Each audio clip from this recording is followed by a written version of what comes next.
আলহামদুলিল্লাহ কাফা ওয়া সালামুন আলা ইবাদিল্লাহি ইসতাফা আম্মা বাদ।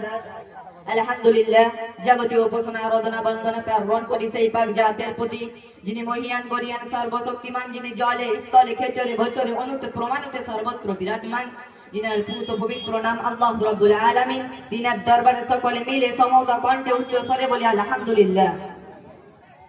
আল্লাহ রাব্বুল আলামিনের দরবারে অসংখ্য শুকরিয়া বাকিত করে যাপনের পরে জানেন সেই মহামানবের প্রতি যিনি বিশ্ব রবি বিশ্ব প্রফেসর বিশ্ব প্রিন্সিপাল তাজদারে মদিনা দুলহায়া মদিনা সাহাবিউল হুজনা মিন খাতিমুন নবিয়্যিন, যিনি অনন্ত আহমদ মুস্তাফা মুহাম্মদ মুজতবা বদরুদ্দুয়া শামসুজ্জুহা, যিনি দণ্ড ইমান হইলে আসমান গর্ববোধ করে, যিনি বসলে ধরণী আনন্দ উপলব্ধি করে, যিনি হাসলে জান্নাত সৌন্দর্যতা লাভ করে, যিনি কাঁদলে জাহান্নাম ভয় পায়, যিনার মুখের উজ্জ্বলতায় যিনি আলো ফিরে পায়, যিনার চুলের কৃষ্ণতায় রাতের অন্ধকার হার মানে, যিনার পরশগুণে নরকবাসী স্বর্গবাসী হয়, তিনার প্রতি বলছি তো শত সহস্র দরুদ ও সালাম সকলে মিলে বলি সাল্লাল্লাহু আলাইহি ওয়াসাল্লাম।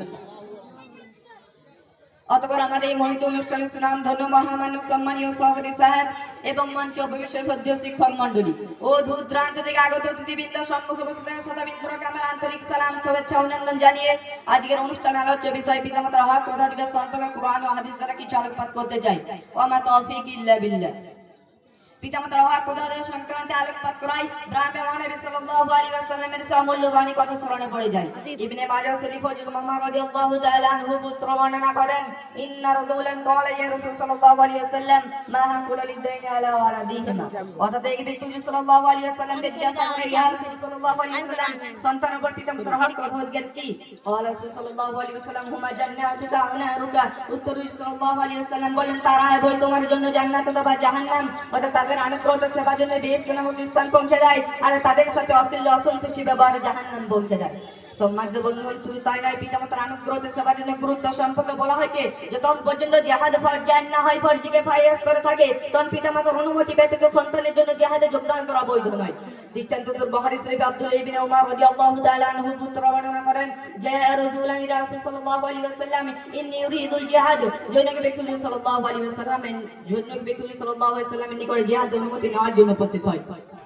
রাসূল সাল্লাল্লাহু আলাইহি ওয়াসাল্লাম হাইয়া হাইয়া, হুজুর পাক সাল্লাল্লাহু আলাইহি ওয়াসাল্লাম জিজ্ঞাসা করলেন, তোমার পিতামাতা জীবিত আছে কি? বলেন নাম। সে ব্যক্তি বলে, জি হ্যাঁ, জীবিত আছেন। রাসূল সাল্লাল্লাহু আলাইহি ওয়াসাল্লাম ফাতিহিমা ফাজাহিদ, হুজুর পাক সাল্লাল্লাহু আলাইহি ওয়াসাল্লাম বললেন, তাহলে যাও তুমি তাদের খিদমত বাঁচাবার জন্য আত্মনিয়োগ করে জিহাদের সওয়াবে থাকবে। সুবহানাল্লাহ। সরকারে দো আলম সাল্লাল্লাহু আলাইহি ওয়াসাল্লাম পিতামাতার মর্যাদা কতই না উচ্চ স্থান দিয়েছেন। পক্ষান্তরে দুনিয়ার বুকে আল্লাহ তাআলা স্নেহ মায়া মমতা মুতমান নির্দেশনা হলো পিতামাতার জীবনে সন্তানের প্রতি বেশি অনুগ্রহ